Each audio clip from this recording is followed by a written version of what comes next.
Got my own buffer. UFC fans around the world have been waiting for.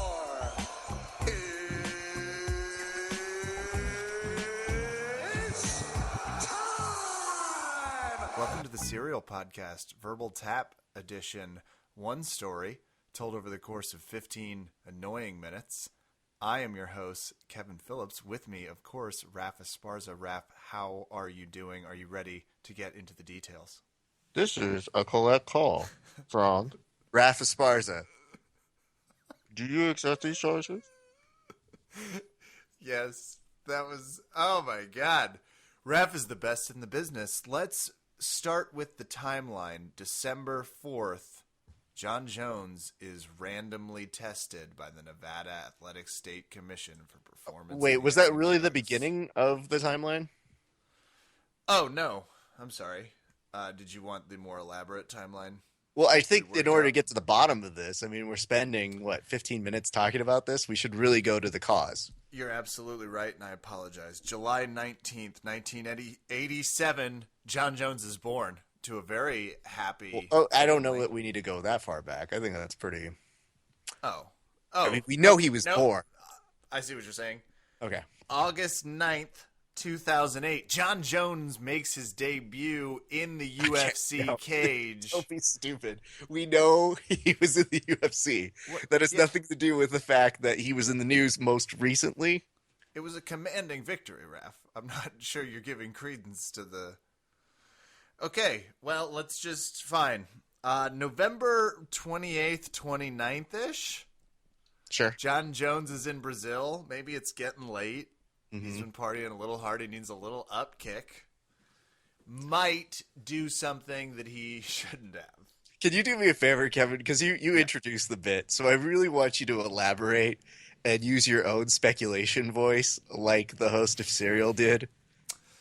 I have trouble believing that Jon Jones wasn't somehow complicit, but then I look at the information, and the information is he won a fight 1 month later. Does someone like that go on a coke bender? And I find myself, once again, having to look at the evidence. But I think it all comes back down to Best Buy.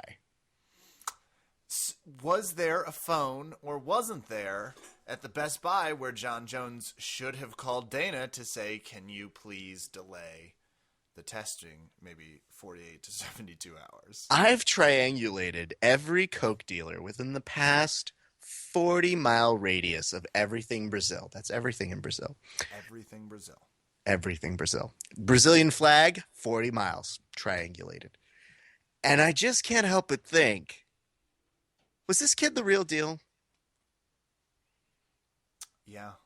Yeah. And, your gut starts to tell you something.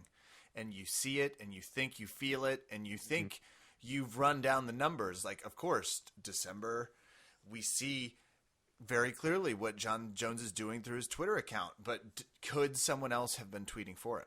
I don't, I don't know. Mystery. That part, We'll I don't never know. get to the end of it. But, I got to say this. And I do love that Joe Rogan did an extensive version of going through. And if you guys haven't seen it, don't stop listening to this because, Jesus, we're way more important. But he didn't do your collect call and our serial thing. And He that did collect not. call thing was art. People were like, Kevin's being stupid. Oh, Raph's in? No way. No way. Raph's in on this. Okay. Yep. It's one of the few times It's gonna we be a good actually podcast then. we do Like, yes they could have and. done it a little less. They could have done 30 seconds less serial. But yes. If you are looking at the facts, and everybody has, because suddenly everybody's become an expert at cocaine. Sorry. Yeah. I have comments about the whole drug issue later. Oh, absolutely. Okay. But Good. can we discuss how certain things do make more sense now? I know a lot of people said that his actions, Jon Jones, per se in the cage, he didn't test positive for anything, but okay. When he was in the cage against Daniel Cormier, when he threw his hands up and then got that cheap shot in on DC, and then said it as if DC was the one trying to get in a cheap shot at Herb Dean's expense. Yeah, that kind of sounds like a crack addict. I can kind of see that. That's definitely I can see there. some of the behavior. Yeah, That's there's definitely in the patterns. reins of crack is whack. Okay. But But on the other side, if you're really going all the way back, that's how somebody loses a shoe in a shoving argument where a poor UFC director of publicity gets shoved around because someone feels a little froggy. So what you're alluding to is the part of the story I actually don't think anyone has talked about. That's Which the is? one part. Maybe this is why he was such a hyped up douchebag on television, and maybe why he pushed Daniel Cormier. Mm-hmm. Something he's never done before. He's always been a super complete professional. What the F? Like, Well, don't forget, he was also very much on edge when he discovered, guess what? Cameras work and have a function to record. yeah, when he was surprised that the interview, he's like, oh, so people can still see this? Yeah.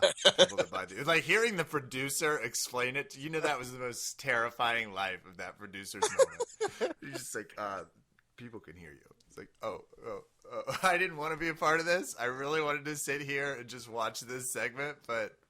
Wait, can we also discuss that he knew enough at that time to know that the technology allowed him to talk to Daniel Cormier?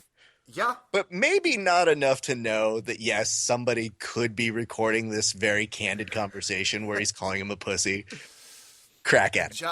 John, don't you think they are? Like, don't you think record's on? You're just sitting there waiting for it to go live? Like, I love that it was just, he thought it was like the radio. He's like, no, I'm not on.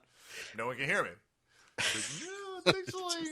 So in this age, we have this little thing called backups. It's like, this is just recording straight to a computer. That's why you're in a studio. It's way easier. Like, that's kind of the whole fucking point. So talk to me. You have a timeline. You have I do have some a timeline. thoughts that you want to get to. Tell me what you thought, because I think we've seen everything on the internet. I've seen a million memes where people have photoshopped every version of crack onto a photo with Jon Jones. But I am interested to hear where you are at.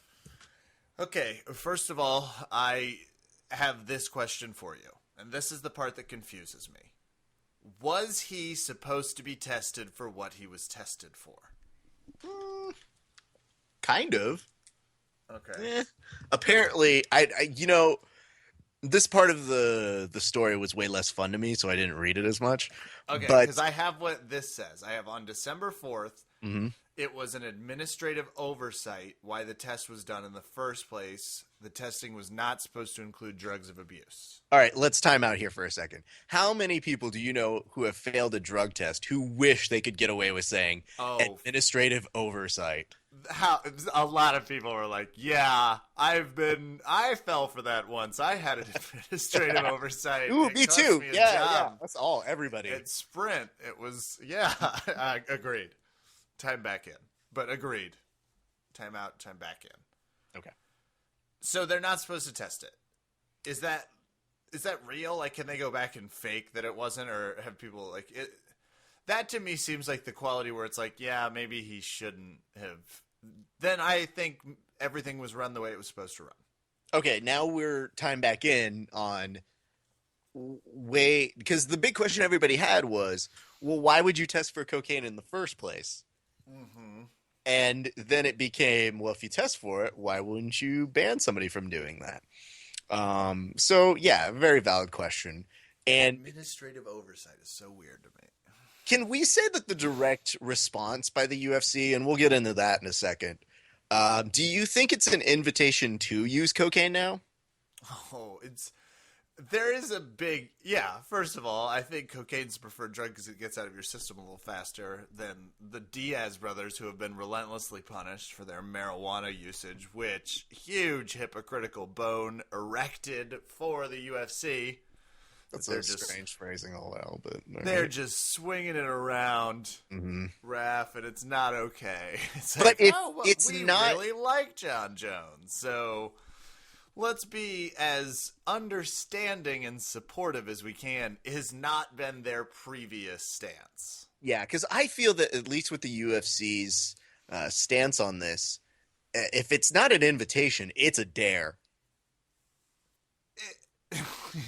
They're practically putting it on the hooker's ass on Fight Night, Rap. I completely agree with you. Because they're saying, find the craft service table. Give us better fights, you assholes. And maybe if you're hopped up on something, we'll get something better here. I'm not going to have a UFC Fight Night and just have it promote itself. I need you guys hopped up on some shit.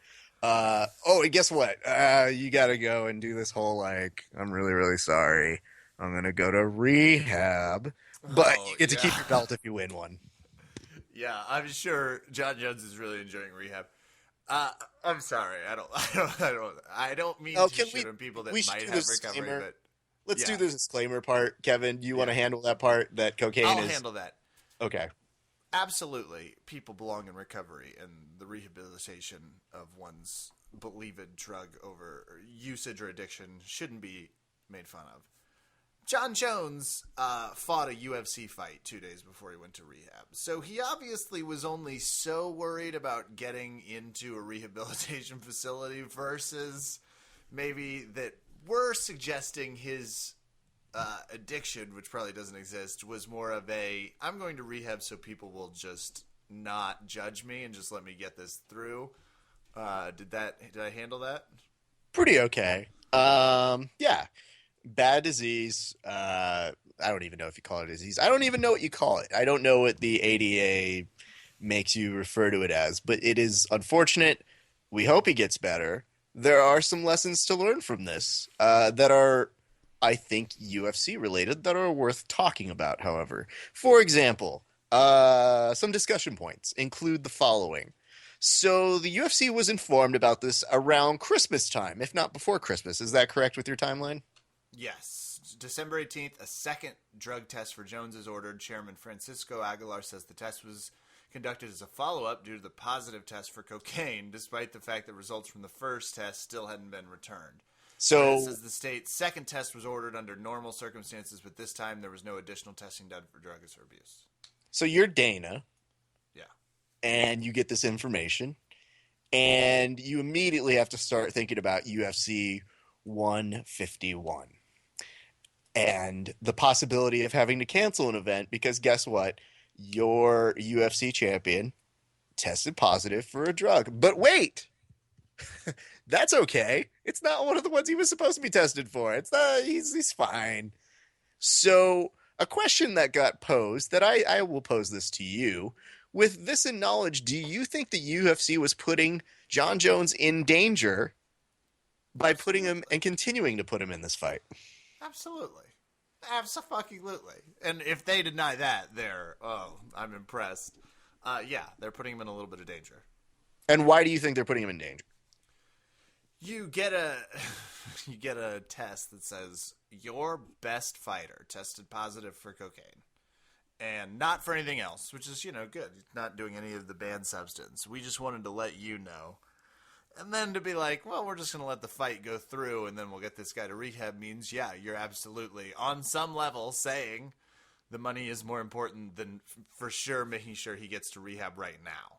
Which is like, if you're saying that this is a crippling illness taking over his life, then you would probably want to go ahead and not defer it for 2 weeks. Sure, absolutely. And I'm sure he did an after party in Vegas, though, so I'm sure that didn't take place. Well, thank God. I'm so glad they got to the bottom of that because that was my first concern after I heard of all of these things. I would like to point out the contradiction between the UFC and what a press release means and what they really mean. We'll elaborate a little bit. Kevin, do you mind? I'm going to have to get off the phone in a couple minutes, but I think we have Dana White here to explain some of their actions as well. Holy shit! Yeah, I'm sorry, Raph. We do. Okay. But give me 1 second to make this one quick point, and maybe you can bring this up to him. Okay. Mm-hmm. So while they obviously released a statement after they found out that said we are proud of Jon Jones for entering himself into rehab. But yet, in that statement saying, yes, it's a problem, but not enough of a problem to pull a fight with that knowledge because it wasn't one of the listed areas. But it's definitely a problem. Don't get us wrong. Just not one that we're going to stop him from fighting because we got, we made the That's posters. A little bit of cocaine. Who gives You know a what I shit? mean? Yeah. Who haven't we all done cocaine, people? So that's my point. Yeah. But Raph, I'm gonna have to put you on the back burner. All right. Well, whatever you do, don't Because- tell Dana I said any of that. Don't worry. Switch Okay. off. Thank you, Raph Esparza.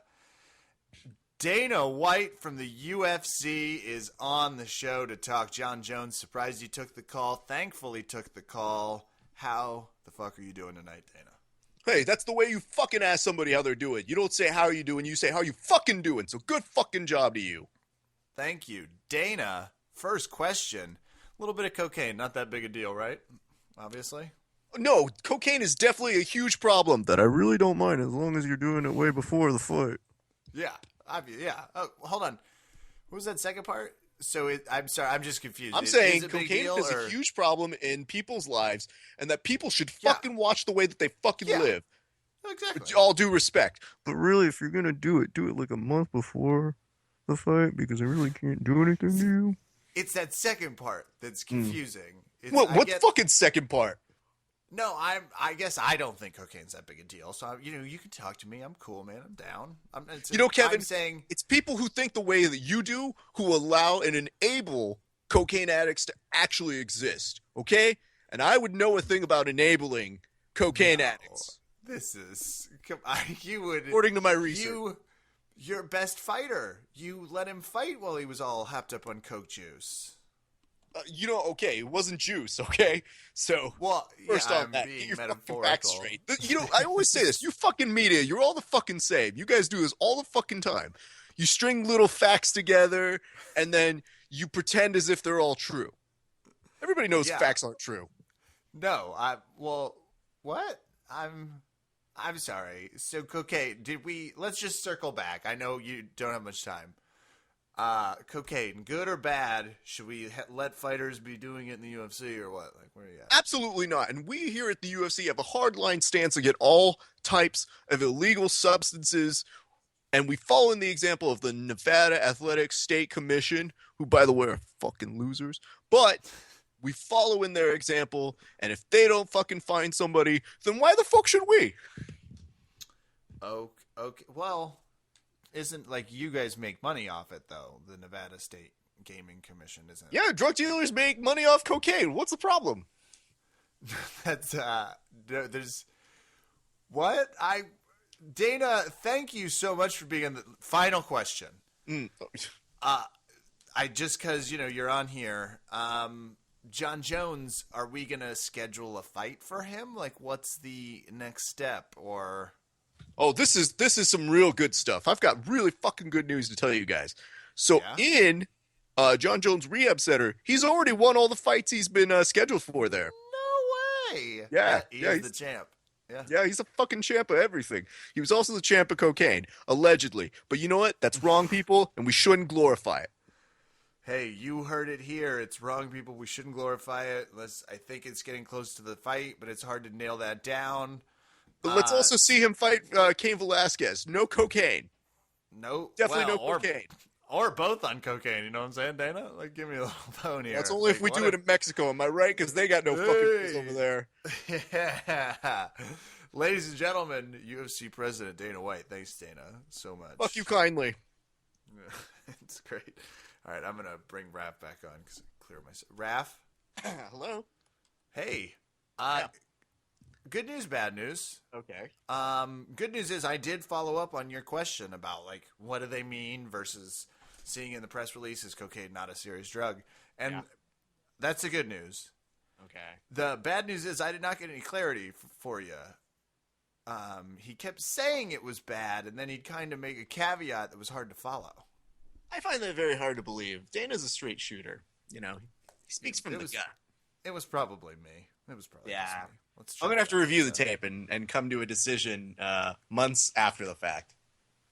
So, 2 questions left to address Yes. on this edition. First, do you believe they should have told Daniel Cormier a question you posed to me that I thought was interesting? Second, do you think he should get to keep the belt? Those are the 2 questions left. Okay. Those are the two of the hardest questions, I think, because We've been dicking around for a lot of the first unimportant Yeah. ones, so it's hard to get to. I'm most okay. I'm gonna answer you, but I'm most pissed that I'm answering a question I set up myself. Yeah. Do you see what you're doing to me here? I asked you this question on the interwebs, and you said that's a great question. And then what do you proceed to do with it? Ask the shit out of it to you. Yeah, no. Just send it right back to me. All right. It's a little tennis style. Yeah. Morally, I do feel that DC has a right to know, but I guess if I'm a fight promoter, what difference does it make? I don't know. I just as a person, I would want to know because I'd be pissed, and it's also potentially jeopardizing a title shot that I've been working my whole life to. So I guess there's that. On the promoter side, it's like, well, fuck you, Daniel Cormier. You know, that's not something that really is going to affect you because we've put a stop to it, and we've put a stop to it in a manner that we will take care of it as soon as this fight is over. So those are all of my thoughts. I hate colloquialisms, but I will give one. This is a situation where the UFC, I think, thought what you and I think, which is they should have told him. And they were like, but it's a lot easier to ask for forgiveness than permission. And it is. Like, it's just a lot easier to be like, Daniel Cormier, oh, God, here's your $40,000 he didn't make it check. In the same breath as you, like, in the same breath. To me, that's a much easier conversation than right before the fight saying, oh, by the way, your opponent, a little coked up. So I guess I'm mad for so many different reasons. Duck and weave. And if you really are extrapolating it, it may be a masterstroke move by the UFC because afterwards, what was DC's response? He had to publicly, just I hope he gets the treatment he needs. A lot of people look up to him. It's a great checkmate, right? Because what else is he going to say? Yeah, I wish they had told me beforehand. I would have just given him the $20. So maybe he wouldn't have tried to take me down so many times. Like, I don't know. But yeah, that's what he had to say after the fact. Absolutely. Yep. And on the other side, they win again because DC looks like the good sportsman that everybody can rally behind. So I don't know. It's one Behind move closed that has doors, though. Behind multiple closed doors. fucking implications. And yep, the UFC gets to walk away just fine because in an answer to your second question, which I may have also posed, but I'll pretend like I didn't because everybody's talked about this. Does he get to keep the belt? We put this question up to a survey. Did you happen to see the responses we got from this? I saw a few. Okay. We had a whole bunch of people who bemoan the fact that, yes, something should be done, but they're probably not going to do it. And that's a weird place to be in. What are your thoughts? Do you think that he should be stripped of it? No. I guess I don't because Okay. I just saw him beat the shit out of Daniel Cormier, so it's not like it's a close fight that it could even, and I guess I have to accept the fact that this was an accidental test. I don't know how else to live in a world unless there are people that work in the industry are like, oh yeah, we fucked up and tested for the right things. Like that's such a weird. So if they really weren't testing for something that's banned, yeah, I don't understand why they ran that test. And frankly, it doesn't get into like some privacy issues. Sure, but I don't know. I mean, you're already invading athletes' privacy if you're testing them for something. So I guess it's a very weird middle ground to start getting into. Carrie Weir actually put this response up on our page. I thought this was pretty good. Although it isn't on the banned substances list, should there be the fact that there's an illegal substance that it trumps that? Not stripping could be interpreted as condoning, or at worst, at least overlooking the fact that he has voluntarily entered a treatment is good for his health and recovery, but does not excuse his decision making. Well, Carrie, that makes so much sense. We're just going to have to ignore it completely because that's what the UFC is doing. Yeah, that does make a lot of sense. Like, wait, I guess it's not a banned substance, but it is a banned substance. And like, this one is from George Ruiz, who says, no, because it's not a banned substance, but suspend him and as far as fighter misconduct. And it's just morally wrong and straight up illegal by state and federal law. Well, it'd be really helpful if the UFC had some sort of weird fighter conduct code that they could implement and use arbitrarily whenever they felt the need for it, like firing other fighters, but they don't have that, do they? Yeah, no, they've never used that. Like So- when Nick Diaz didn't show up and they took him out that fight because he has social anxiety issues and didn't want to do an interview. They were like, fuck that. You fucking do the interview. Yeah. And finally, we can end, I think, on our good friend Kevin Ford, who wrote, and I think took so long to actually just write this response, and maybe the most clarified of all the responses. They should. They won't. Yeah. So Those are all really well done. Verbal tap-ins. Yeah. Verbal taps. you guys are smart. Pretty soon Yeah. we're gonna make it so that we Whoa. don't have to do any analysis, and we just I was read like, what you guys we wrote on should air. be reading their analysis more frequently. Like, there's the first one was like, oh god, this got very serial with the participation. Raf, I guess I think they. Oh, I already know. Okay, I'm good. No, I'm done with the Jon Jones thing. I'm done. Okay, Kevin, do you want to say who did it? Do you want to? Yeah, I think Adnan did. Just think he You did. think Adnan gave him the cocaine from jail? yeah. I think obviously he did both.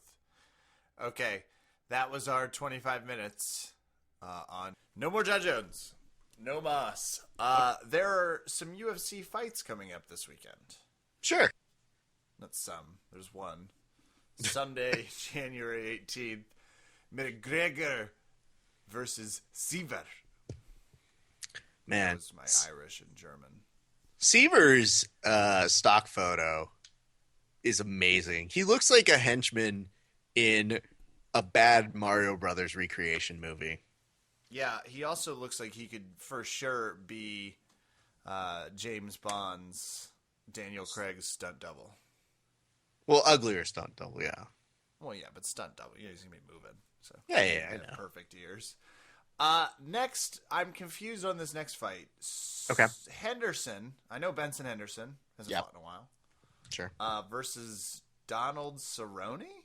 Yeah, okay. Now stop me if you've heard this before. Guy wearing a cowboy hat walks into Dana White's office and Stop. says, I've heard that. Yeah, "You have? yeah. It was like four. It happened like 3 or 4 times the last couple of years. Oh, well, let me finish the joke, you jerk." Oh, okay. Sorry. Okay, so Donald Cerrone, is the cowboy in this scenario. It really just ruined the comic timing of this whole thing. It was going to be the punchline is Donald Cerrone got a fight, and you just fucking anyway. Amazing story is that Donald Cerrone walks in, was not kidding at that last UFC 182 post presser, said he wanted to fight, offered to go ahead and fight Benson Henderson, and Dana White was like, "Yeah, why the fuck not?" So we have this fight, which, by the way, this card got immediately better just by doing that. That's true. We love watching Donald Cerrone fight and getting to see him fight this back-to-back. Plus, I love that he's fighting Benson Henderson. This for sure means if he wins, like if he does this, which is insane, he gets a title shot, right? Yes. Or am I being over presumptuous? I think so. If he doesn't get a title shot, I think he'll go back to Dana's office. And we know how that's going to... He should. Like, there should for sure... With Pettis, right? That's who's next? Probably. I don't know. There's no rhyme or reason with Donald Cerrone. I think he gets what he wants. And he may at some point make a case to try and go against Brock Lesnar if they sign him. So who knows? That'd be... Sorry. Fucking cool if they did. Absolutely. There's a lot of... It's a huge, tough card. A lot of Ultimate Fighter guys, including Uriah Hall. Who's waiting for a shadow Yeah. to come and be filled. Luis Taylor, Beast No. Mode. That he is currently opponentless. Oh, Uriah really? Hall. Yeah, he just lost his opponent because they were feeling pretty injured too. So with a week out, he is looking for a new opponent now. Oh, Ta-da! well. Let's get one of those eager 185-pounders. Let's perk him up with some cocaine. Let's get him in the cage. Absolutely. For a good old-fashioned spinning back kick brawl. Who else we got here? Ooh, Van Buren down there at the bottom of the card. Got her. Love it. Love it. Should be some good fights. Did you, I already know the answer to this, love the Polaris Pro as much as I did. I did. It was a lot of fun. It was a lot of fun. Some really cool grappling matches. You know, a lot of people are trying to put this as to which is better between this and Metamoris, and I think they're two very different extremes. I think they both want to showcase jiu-jitsu, and that's the common part in the Venn diagram, but I thought this was cool for a whole different series of reasons.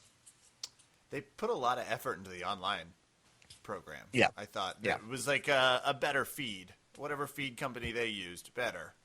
Yeah. I'd already put a joke in on the Reddit forums because they were like, "What are your predictions for Polaris?" And I said, "A terrible stream." And at the end, it's like one person that's like the lone voice. It's like, "I thought it was a pretty good stream," but I was like, "Actually, it was really good." Yeah, it was a great I'm not gonna stream. lie. I'm not gonna give them shit if that was the case. Okay, Jiu-jitsu so history was on your side. I thought the same Absolutely. thing. I did not have high expectations, and I was pleasantly surprised. can we also describe the fact that? Do you know how much money you got charged for it? Because I don't. I think something 15 e-signs, which is $5. I guess I don't know. I don't. No, I don't. It's like 15. But you know how bad it is when it's like, are you going to order this jiu-jitsu thing? Yes, of course. Give it to me. It's jiu-jitsu. Okay, well, it's going to cost you this much dollars in European money. And I go, I don't, just give me it. Just equals 15 euros. I had the same reaction you did. I was like, well, I don't know how much that is, but I guess I'm about to pay it. do you know how dangerous this is? I think they still could be taking money out of my account, and I stupidly wouldn't know. Did you catch Metamoris? I'm waiting for the dollar to bounce back before I invest in that company again. So, pros. We had some really exciting fights. I think the exciting fights came by way of, of course, friend of the podcast, Garry Tonon, who just is amazing. Just is so fun to watch because he's always going on the attack and he makes things fun, even when it looks like he's kind of setting himself into terrible positions. Which fight you cut out just for a second? I cut out for a second. Which fight? Oh, we were just talking about Garry. Garry. Unbelievable. I heard like 90% of what you said, which frankly was more than I needed to hear. I'm back. Okay. I'm engaged. Okay. No, I'm with you. Garry, who was his opponent's like a leg lock specialist, they were saying? I did not really know him. I mostly learned about him from the thing. He looked good. He looked really good. Gary's insane. Yeah. He just gets caught in your legs, and it's like, good luck. I mean, good fucking luck staying away from one of those heel hooks. Yeah, no shit, man. But on the other side of Garry Tonon, you also, of course, have an exciting match when you have Keenan Cornelius in anything. And all of us got to see Keenan take on Dean Lister. And I believe they were fighting at a catch weight of non-existent. They were fighting at catch weight of all you can eat. Mm-hmm. If that's a catch weight, that's what it was at. And you better believe that Keenan went to a buffet and ate to his heart's content and did not come anywhere near Dean Lister. No. He was a few... he might be one Keenan shy of a Dean Lister. So I was, I guess, impressed that Dean didn't throw him around. Like, that being said, Keenan completely imposed his will and was a beast, and it was one of those, like, okay, maybe... you don't necessarily always get reminded that the guards have changed quite so extremely than when you're watching Keenan just decimate Dean. Let's discuss two things. When you saw, I think it was Dean starting to go kind of for the knee a little bit on Keenan, just given Keenan's knee history, you kind of jump up a little bit because that's a terrible place to be, but Keenan handled it like a pro. And given But- Dean's knee history. Absolutely. And the other thing that I was really impressed about was considering that, Dean was expected to fight somebody else, and we don't know why he didn't fight Pablo because they kept alluding to weight, and I don't know if that was an official thing. But Really given hard all to that, tell. yeah, it was really difficult to tell. But given all that, I think this is one of the more motivated times that we've seen Dean in recent history because he was pushing the action more than he normally does, For sure. and at least trying to incite things because this Dean, I think, was maybe a little thrown off on what to do with Keenan this go round, and it was 8 minutes of a really cool and all around great match. So our compliments there, but my compliments to you, Kevin. You don't really say funny things a lot. Thank you. Mhm. Oh wait, that wasn't the. I'm sorry. No, your the compliment's coming. Yes, okay. the compliment is coming. Kevin had the best metaphor, analogy, simile all in one when he compared Keenan Cornelius and Garry Tonon. And how did you compare the two of them? They're like Derek Zoolander and Hansel. It's just such a Hold on, Kev. close. Do me a favor. Give our audience like 10 seconds to really process having their mind blown by that metaphor, simile, analogy. And we're back. I know I feel different after hearing that because I will never look at the two of them the same. They should start dressing like that. Like they should start dressing the part. One of them needs one of those razors. I'll get Garry the razor. Sure, he's spry. Yeah, and we just need to give Keenan some less dumb facial expressions to do into the camera, and we'll be good to go. Good luck with that, though. Thank you. We're going to need a firm, and it's probably going to need to involve two co-eds from a UCLA-based cheerleading squad. That's an idea. He is happily taken, Kevin. You leave him alone. Everyone is, but I'd rather learn Spanish from the two cheerleaders, is what I'm saying. Like if I got to choose who I learned Spanish from. We're going to talk more about the Polaris Pro with the Around the Mat guys. You'll be mediating the group of jackasses that we will assemble around you while I cunningly steal the spotlight. Just like with your very well articulated Keaton joke that you had as a follow up right there. It was beautiful. Shaking your boots. Remember, guys, I complimented Kevin, and then moments after, back to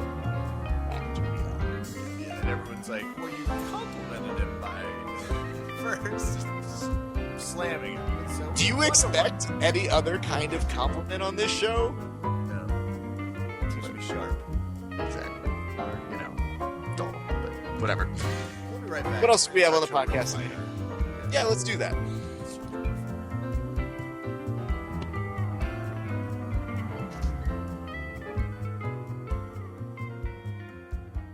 Verbal Tap fans, we have an MMA BJJ legend on the podcast. Javier Vazquez, you have been fighting your first submission 1998, June 28th. This is what Wikipedia has, an armbar over Sean Kim. Do you remember that armbar? I do. Sean was a friend of mine. I knew Sean before fighting from the wrestling community, so he's a friend of mine. We're still friends to this day. He's a great guy. Okay, and how are you doing? I had to ask about the armbar first. I'm good, man. I'm good. Just hanging out. Yeah, training up. You have a fight with Garry Tonon coming up. You guys are doing a grappling match, which is really, really exciting. You're just looking at your MMA record. You're obviously a submission-oriented fighter. So is Garry. How is training for that? It's been good, man. I'm reaching out to friends and family to help me out with this one because this is definitely not going to be an easy match.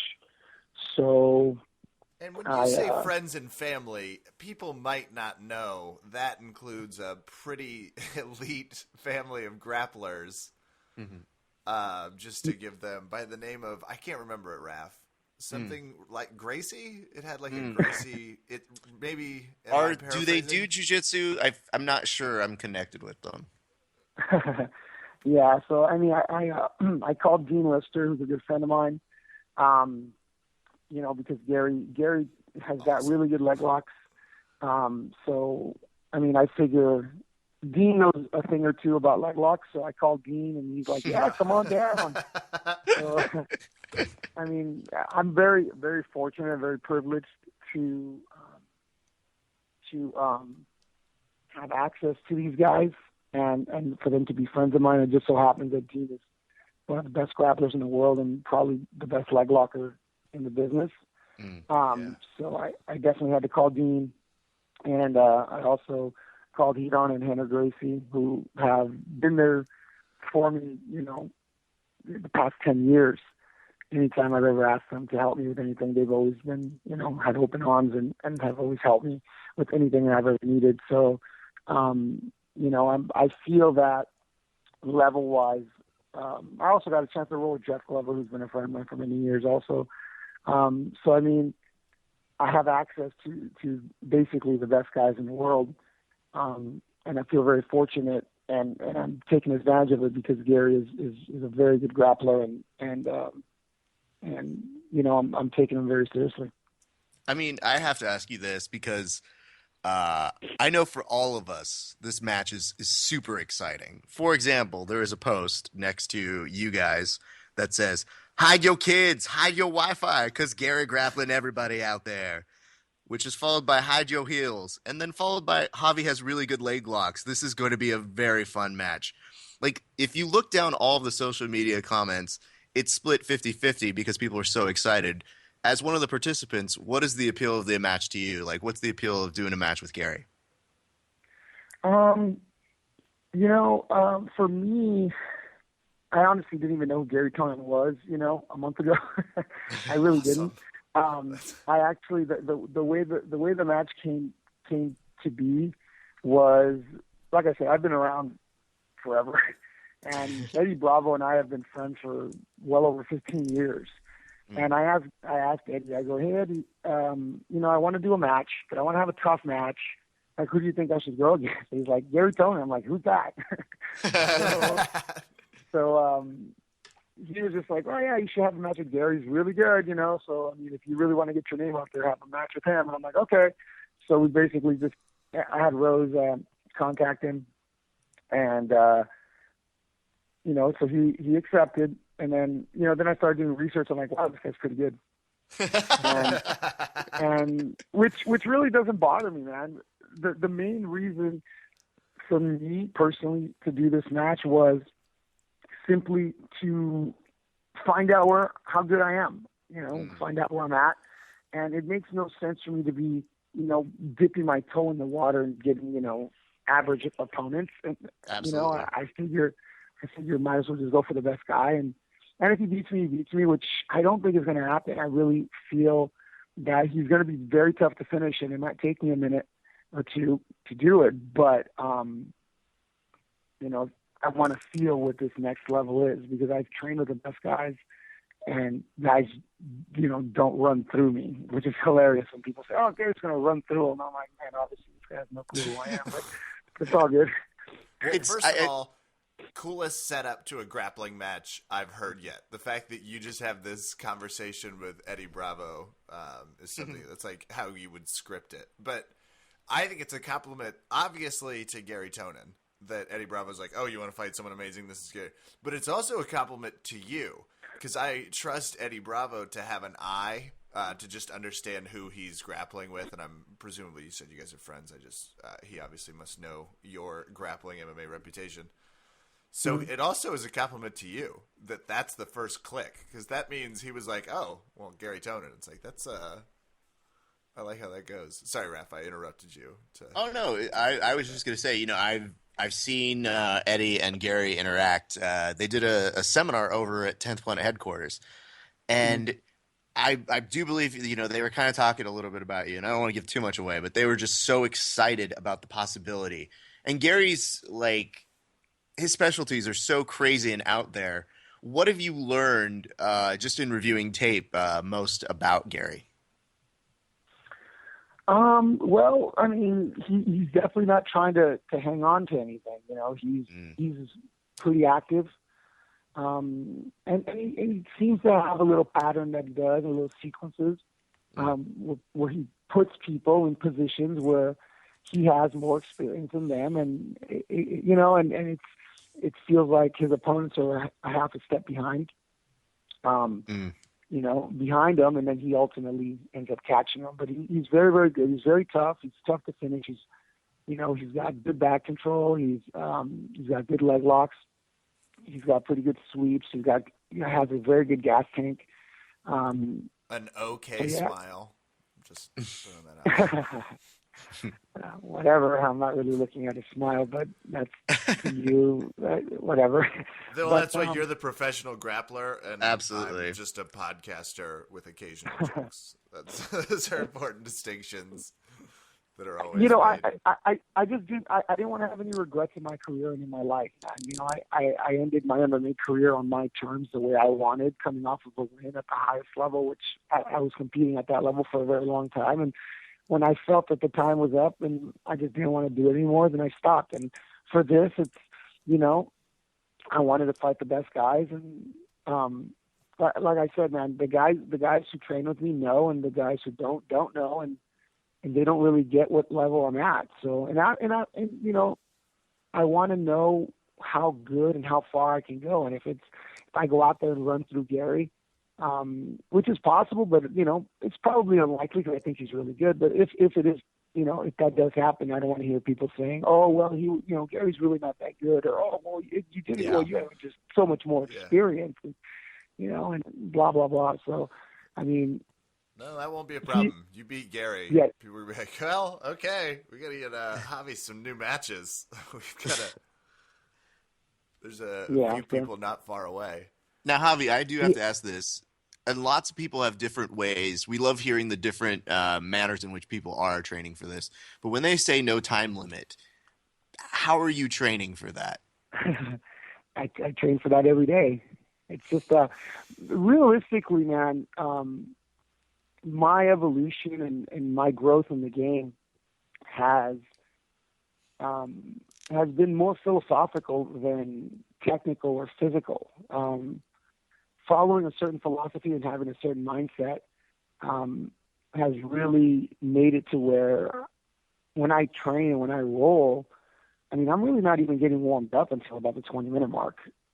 So I'm not really getting that tired because of how I am training and the mentality behind what I'm doing. So, I mean, for me, no time limit, I have a good feeling that an hour can go by and I'm still going to be just fine.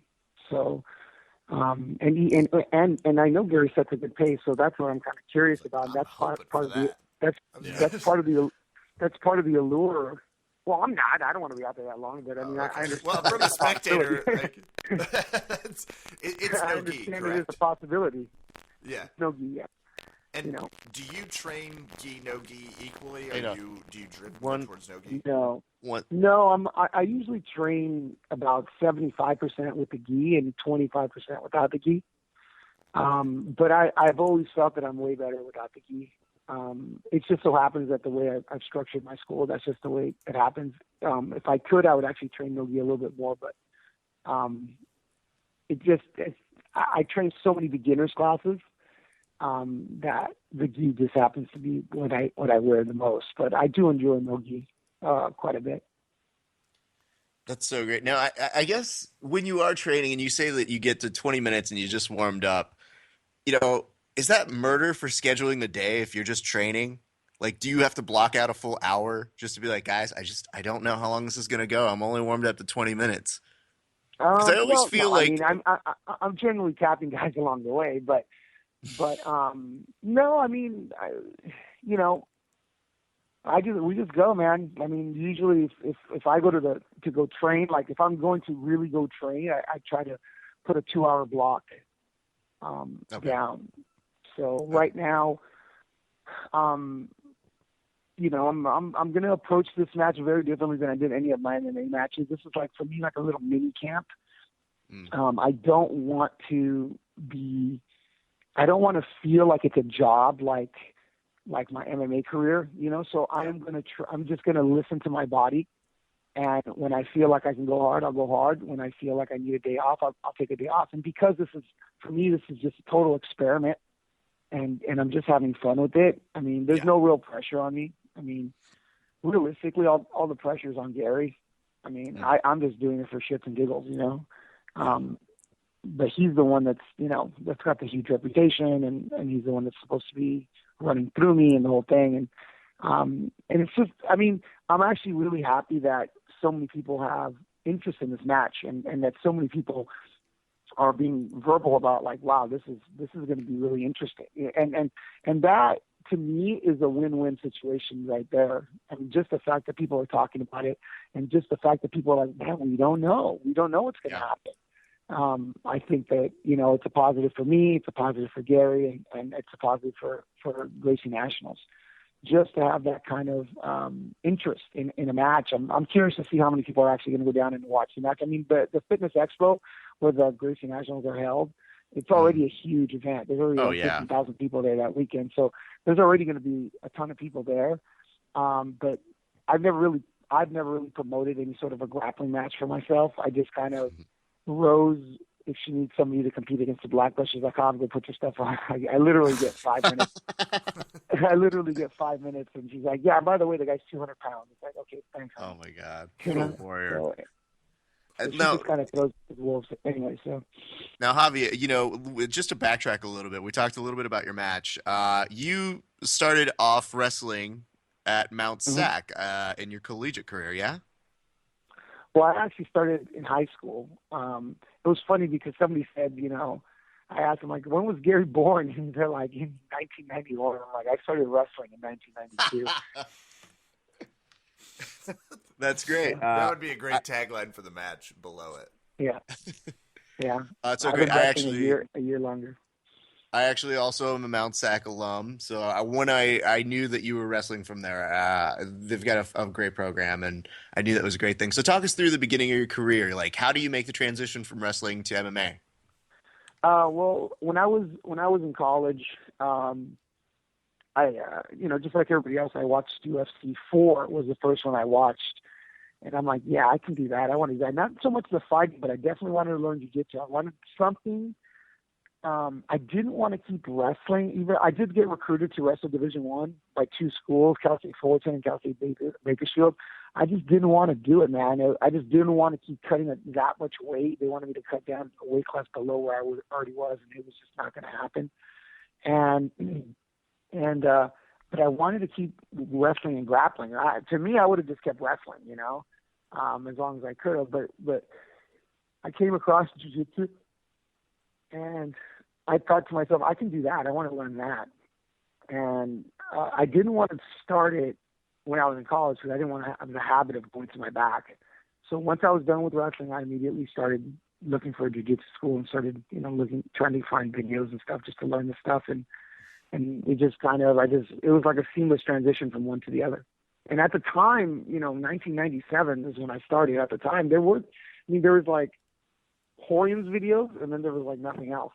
You know what I mean? So, and when you say video, it's like, are we talking VHS, DVD?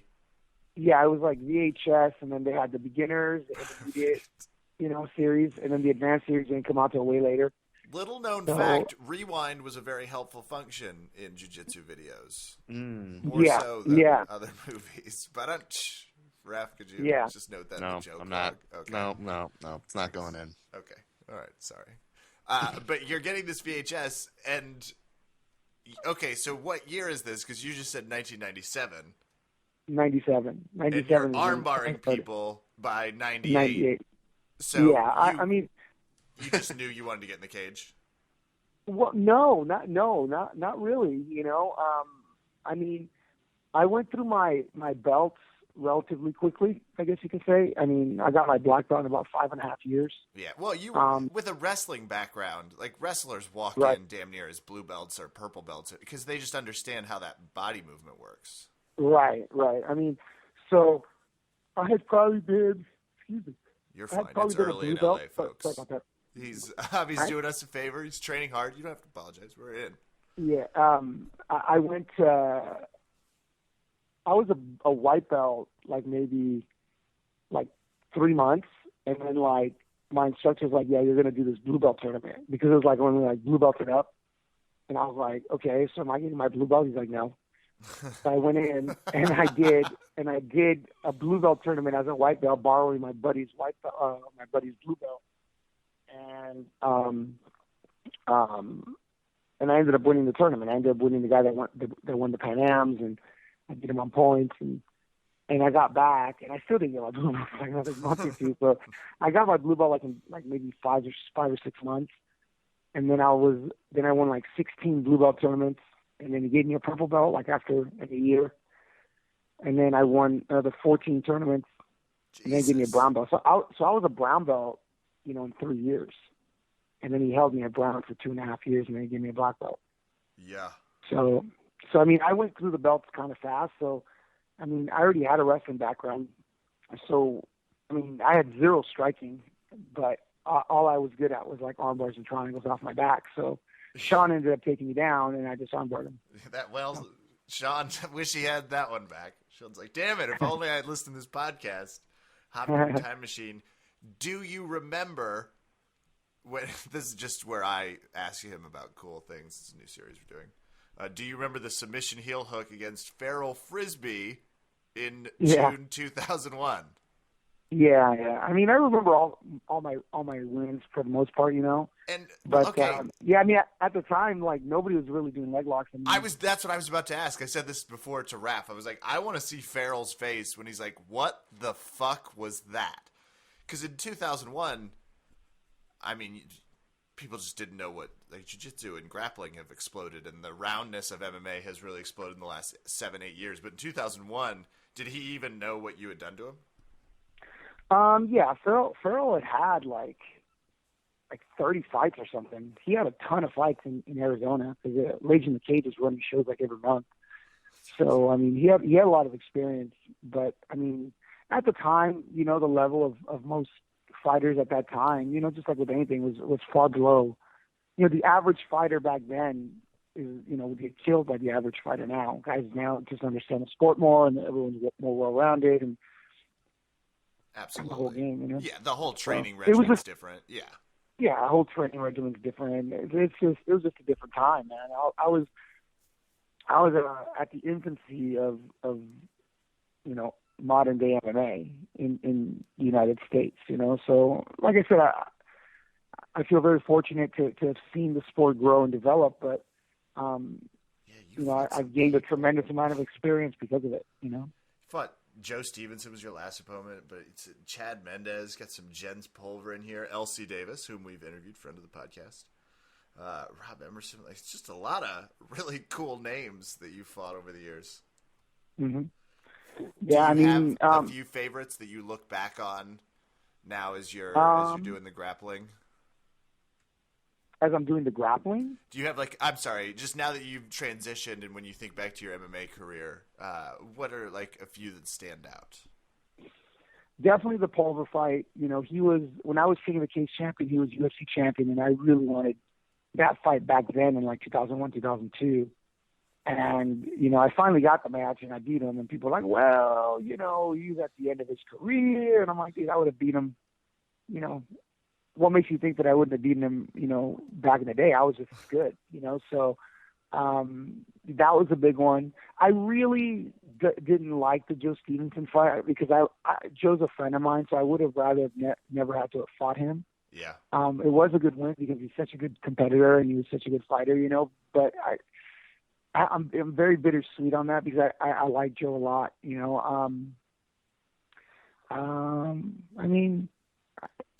the Pulver one for me was definitely the biggest one. That's in my opinion. I like this too. Oh, and then Sato, and the Romina Sato one was a pretty big deal too. At the time he was ranked 6th in the world, and that was a pretty big deal, and that's kind of what got my name out there a little bit in the MMA circle. Yeah, and that fight, I'm looking, it was in Japan, which is awesome. Yeah. Shudo. Yep. Treasure Hunt 7. Mm-hmm. Yeah, you won via decision. Oh, there you go. So when you're looking, and we're going to start to wrap up because we obviously have to get you back to training. When we click over to Gracie Nationals, which obviously the jiu-jitsu world follows pretty closely. I mean, it's become just over the past few years, it always blows up when the time comes. February 7th, 8th. When is the fight with Garry? The 8th. It's Sunday the 8th. It's the day of the Nogi. Yeah, the Nogi day. I wasn't sure if the fight was just going to be featured, but you can see that fight February 8th. How are you gonna start the match? Do you mind telling us? Is that too much? Standing on our feet. Standing on our feet, and are you gonna attack for the takedown? You're worried you're gonna throw an elbow just out of instinct, or you've got that? No, not really. I'm fine. Man, we'll see. We'll see what happens. I mean, maybe he pulls guard. Who knows, man? We'll see. We'll see how it Javi, goes. I don't want to jump in here and oversight, your training and what you've done. I have had the chance to roll with Garry. I was gonna say we have an insider tip here. I can give you some inside tips. Okay. Would you like to know the most important of all the tips? Hide your legs. Oh, well, that's like number 2, but That that's a sounds- far number 2. Yeah. The number 1 tip, and this is huge. Okay, so are you writing this down? Yeah, go ahead. Okay. Number 1 tip: don't be bad. Don't be bad. Don't be bad. That's usually the only thing. That was my biggest downfall when I was rolling with Garry. Everything else I think is all questionable, but yeah. Hide your feet's too specific, right? We gotta think in jiu-jitsu, especially you want to keep larger philosophical terms. I wanted to reach out to him. It's it's really helpful. Don't be bad. It's like when you're getting choked out, or someone's like got to move, and someone's trying to corner you, and they're like, block the choke. It's like, thank you. Thank you. That's Hit him very back. helpful. It's more so get Hit out him of there. back. Don't get hit. Hit him back. I love that. Don't get hit him back. No, I but love that. Get out of there. You got to get out of there. I can't believe there hasn't been just a supercut or a documentary that just explores those cornering relationships. It just kind of like bounces around to some of the best corner strategies. Somebody should do that. Yeah, that'd be great. Javi's got the history of the sport, so we'll credit it, and we'll just bring in Javi as an outside consultant. That'll be our contribution. Well, February 8th, you can see Javi fight, and if they want to come train with you, I just had this written down because I don't live in California, so I can't say the names. Try it. Try and say the name of where Javi is located, Kevin. Rancho Cucamonga? Cucamonga? Something. Your Rancho literacy is always funny. Rancho Cucamonga. Cucamonga. Okay. Cucamonga. He said it, and then you still got it wrong. Cucamonga. This is so hard. I don't know. Yeah, this podcast I opened up that gym about just over 3 years ago, and we are expanding it. We're basically tripling our size right now, so we're under construction. But we still have our regular class schedule. Everything's going on. But come by and check it out, guys. It's going to be, probably one of the nicest facilities around in the world. We have really nice accommodations. We're going to have like a little juice bar and showers and locker rooms and a nice size mat. And the entire academy is dedicated to self-defense. I'm not really training for jiu-jitsu for competition. It's all for self-defense. Everything I teach in my entire advanced curriculum, which is well over 1,400 pages, is assuming somebody can hit you, setups for submissions with strikes, defending strikes from the guards, from the side mount, takedowns with strikes, defending takedowns with strikes. The whole curriculum, the whole philosophy of the gym is for self-defense. And I use my 13, plus years of MMA experience, and over 20 years of wrestling to systematically break down my entire game, technique by technique, and it's all written down, it's all documented. Everything I do is for self-defense, and I really want to, really bring that back, as most academies have completely forgotten about it. And most, jiu-jitsu gyms, start on their knees and do all that. And I do that for the beginners, but once they get like a blue belt, they're on their feet and, they're throwing strikes and trying to clinch and trying to take each other down. That's the way I prefer to train, because it's just really lacking in the jiu-jitsu community. Most people just see jiu-jitsu as a sport, and it's not a complete system of self-defense. So I'm really on board with that train, as well as a submission-only train. I'm really on board with that, just because point tournaments are just so boring to me, and the matches are so boring. To me, jiu-jitsu became unwatchable. When you add submission only and no points, it kind of changes the entire dynamic of a match. So I'm really on board with the self-defense and the submission only format for tournament. Well, Javi, I got to tell you, you really won us over with the extent of what you guys are doing training-wise. But you definitely won us all over when you said for perks you have a shower, and more importantly, that you have a juice bar. That was just like the finishing touch. So I think most places would kill to have those kind of things if they don't already. But no, it sounds great. Rancho Cucamonga, Kevin, thank you, is where you can go find that out there. And Javi, we want to thank you so much for stopping in. Can we get any shout-outs for you before we get you on out of here? Yeah, just you guys can follow me on Twitter and Instagram. A lot of people really like my Instagram. I post a lot of technique on my Instagram.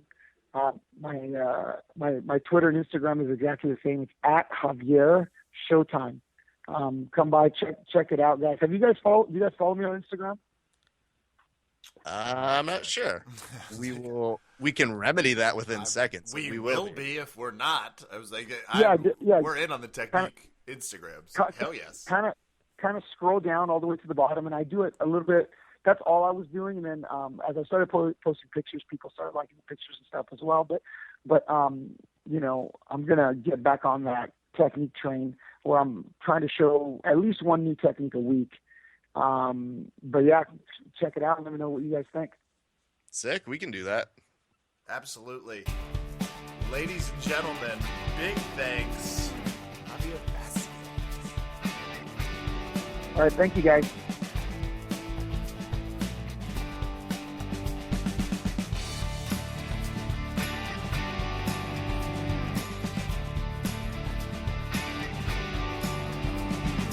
Rafa Esparza, what a podcast.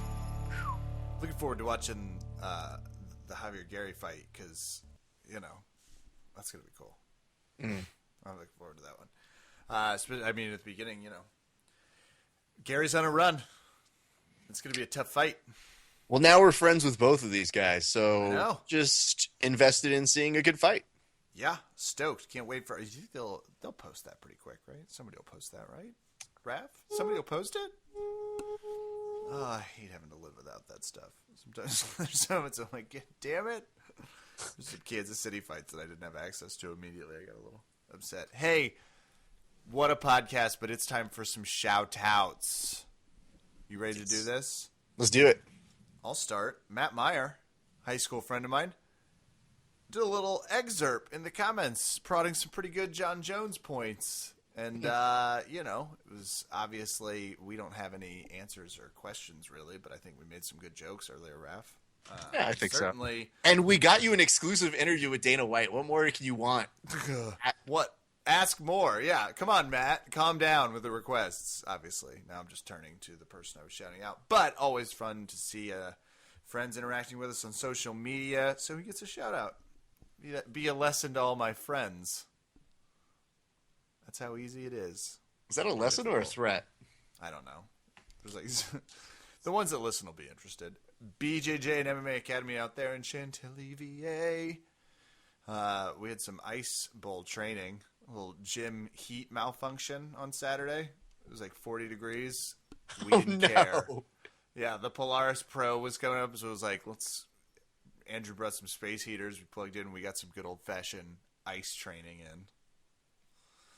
So, thanks to the guys over there at Ice Training. It's going to do it for me, Raph. That's awesome. I want to go ahead and start by shouting out Valley Martial Arts Center. VPV and Mac. Guys, great training as always. But Kev, have you ever had a training session where somebody came after you like the rent was due? Yeah. Yeah. I do know what you're talking about. My good friend Kyle Aho, the role started off just fine, as they normally do. And then 2 seconds into it, death. He is coming, just for everything. And it was amazing. Did you say something? You probably said something along the way. I don't know. I think sometimes, because you know my face, sometimes my face may non-verbally say something like "really" or I don't know. Yeah. So chalk it up to that. But Sure. one of my favorite training sessions has been with Kyle. So props to him. And he's also got a new book out. You guys should read it. It's called Soldiers of Misfortune. It's really, really cool. He just put out the second book. So if you guys are looking for some sci-fi to read, I would highly recommend it. Kyle is good friends with the podcast and also fairly vicious on the mats, but in a good way. So my thanks to him, and I look forward to training with him again. I also want to shout out some people. I'm going to shotgun them all the way through. Let's go ahead and start over with our good friends at Systems Training Center. That is Marcus Koval and Dmitry Germersimov. Those guys are Gierdy's actually... Gorgie's is that... No, it's Dmitry Gigapet. Bulbul's Bolv.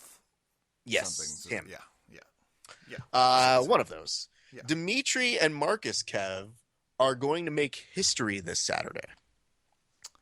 What's that include? I couldn't think of anything funny. Okay. They're going to try and have a whole conversation about America without annoying me? What are they going to do? I will tell you this. I moderated a debate between the two of them in promotion for the very first installment of Chess Jiu-Jitsu. Is that what it sounds like? Well, tell me what you think it is. Chess Jiu-Jitsu? You do a move, you roll for 2 minutes. Do a move, you roll Yeah. for 2 minutes. Well, it's not a move. What you do is you get like speed chess. So you go for a few minutes, and then if nobody's checkmated, then you go and you do jiu-jitsu for 3 minutes. And you go to someone gets either submitted or a checkmate happens. So it's a variation of a program called Chess Boxing that's kind of fun out here in Los Angeles that Marcus has participated in. So they're doing the very first exhibition of chess jiu-jitsu, and I moderated a debate, and I think it's pretty funny. I think we really got into the inside of those guys' heads. First of all, awesome. Second, of course, that's what they're doing. These two are lunatics. These people, some fight people are just lunatics. Add them to that list. So like, how can we combine this super quiet strategic game with hurting each other? Nailed it. We'll add jiu-jitsu. Can you have somebody that you're going for on that? Yeah. I'm Team Dimitri. Your team Dimitri. That's weird because I'm Team Marcus. No way. Oh, Yeah. a podcast divided. Yep. So we wish them the best, and by the best we mean the worst, because if there was a way they could double KO each other, that'd be even better. But I don't think there's a way to do that in jiu-jitsu that I know of. Slip getting out of their chair. It's like, that's the money shot. Marcus falls. Like, So good luck to those guys. We will have a full report as to what happened and some other podcast. I don't know when. Maybe next one. We'll see. Tune in. If Serial can do fucking 19 episodes on one fucking case, we can do fucking 20 episodes on one chess jiu-jitsu demonstration.